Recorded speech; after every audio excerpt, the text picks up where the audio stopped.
Hello friends, I greet you all. This is a new video of a new Arduino lesson series. If I remember correctly, this is the 6th, 7th video. In the last videos, we talked about Arduino's power inputs and outputs, digital pins and communication pins. We made several projects using digital pins. I recommend you to watch previous videos. In this video, I will talk about analog input pins. Here in the section labeled analog, and there are pins numbered A0, A1, A2, A3, A4, A5. We can use each of these pins as analog input. However, it is sometimes possible to use them as inputs when needed. To briefly understand what analog value means, let's compare analog clocks and digital clocks. Although the logic is the same in analog values, for example, we can divide the seconds of the clock into milliseconds. However, in digital clocks we do not see the values between seconds. The seconds change directly to 1, 2, 3. Since digital data works with the binary number system, Arduino sees either 1 or 0 digitally and operates accordingly. But as analog data, it can read data from 0 to 1023. It receives 1024 data including 0 and can perform many operations. Let's try to understand it in a practical way without wasting time. I'm just gonna clean this up and identify the pin. I write pin mode A0 input because the Arduino should know that this is an analog pin and I will use it as input. Then I'm initiating serial communication.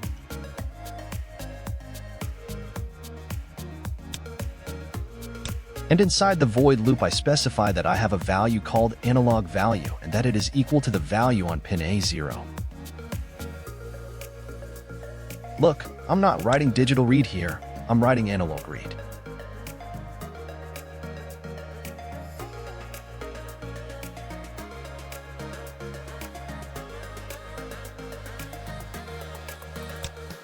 Now I write serial.print, analog_value, for the Arduino to print the data coming to the A0 pin.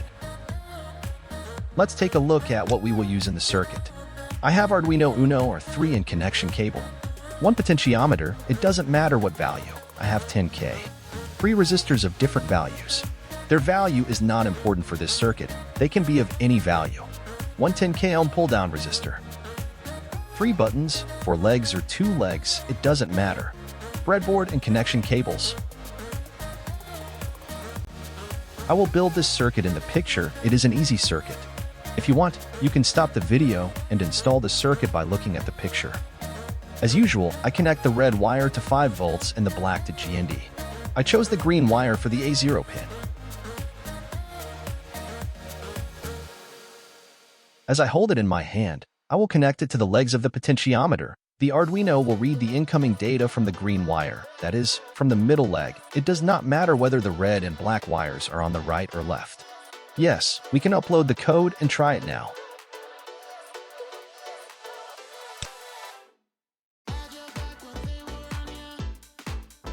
Let's turn on the serial monitor and see what it says here. Here you can see that the values are passing quickly.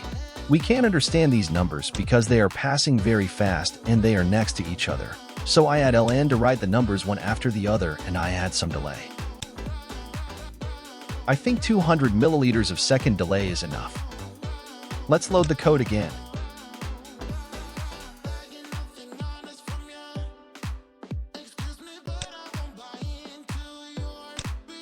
Now it is quite readable. Here we see the value 1023. This is the highest value we can get from A0. Let's watch how the values change by turning the potentiometer. See the values decrease as you turn it, just like you turn the radio or the volume up or down. These are analog values. If we wanted to get digital data from here, we could only get 1 and 0. Now we have exactly 1024 values including 0. With potents we can adjust the values as we want. The potentiometer reads exactly 1024 values from bottom right to bottom left. The values returned here have a tolerance of 3 to 5, which is normal for analog inputs. I don't know if we can get a more accurate reading with the original Arduino boards. What can we do with these values? Actually, a lot of things. For example, we can make the Arduino do a lot of operations using digital pins according to the value we get from analog inputs. For example, when reading a value between 0 and 5, we can turn on a light or drive a motor. When reading a value between 6 and 10, we can have the Arduino drive another servo motor or start another system. It all depends on your skills and fantasies. Now imagine we have 6 pins. You can take 1024 values and read a total of 6,144 values. Now let's see how this data looks with a serial plotter. The fluctuations in the line are the tolerance deviation of the analog input. In general, it reads with a difference of 3 to 5 values. When we build our circuits considering this tolerance, we will not have any problems. Watch the line in the numbers on the left side as I turn the potentiometer. Now it shows the highest value.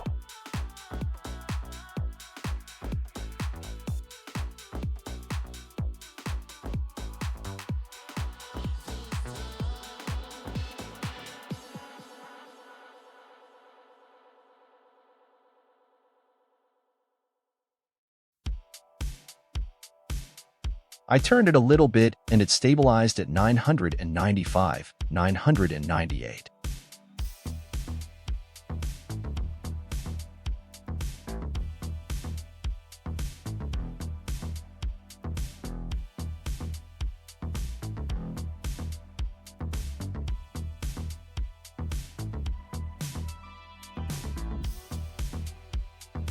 Now I've turned it to full dip and we see 0. If you remember the circuit we made using digital pins and push buttons, you will remember that when we pressed the push button, the line only went up to level 1, and when we didn't press it, it was fixed at 0. In this circuit, the line goes up and down between 0 and 1023.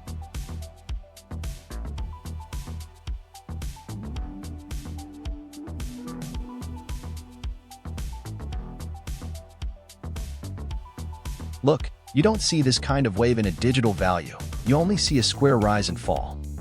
I hope I have been clear enough. My intention is to explain the logic of the work to those who are interested in these issues but have no knowledge. Those who know Arduino even a little already know better than me.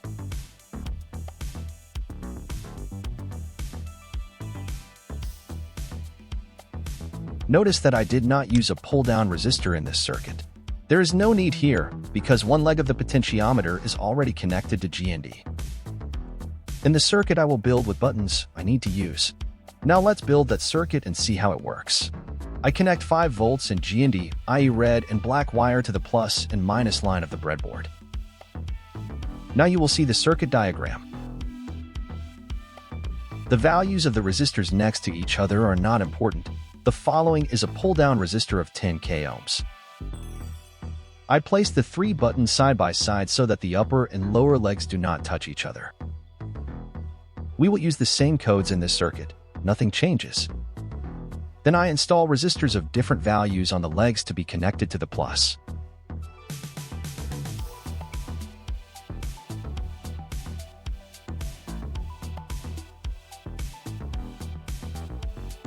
The green wire goes to the A0 pin. I connect the upper left legs of the buttons to this pin.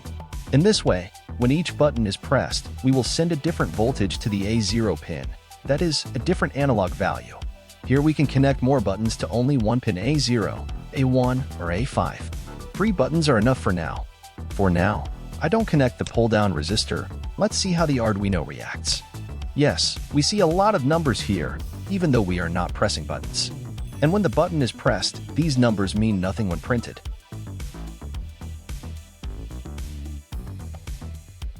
Now I connect the pull-down resistor to pin A0 in series with the line going to the buttons.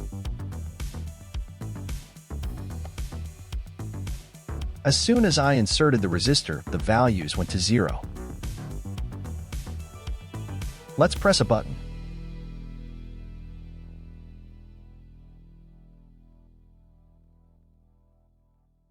From the button on the right, we read the values between 513, 516.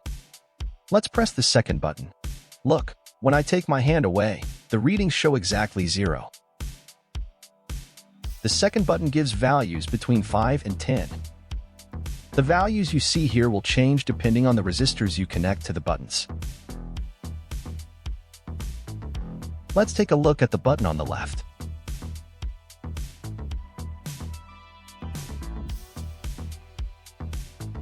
Values between 315 and 318. Yes, finally, let's take a look at the serializer.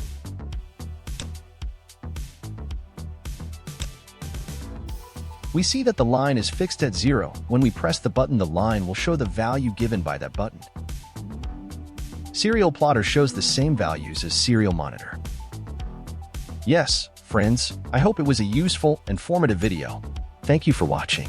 If you like it, I would appreciate if you like and share the video so that more people can benefit from it. Know so that you can be informed about this kind of videos. I look forward to your ideas and comments. Take care.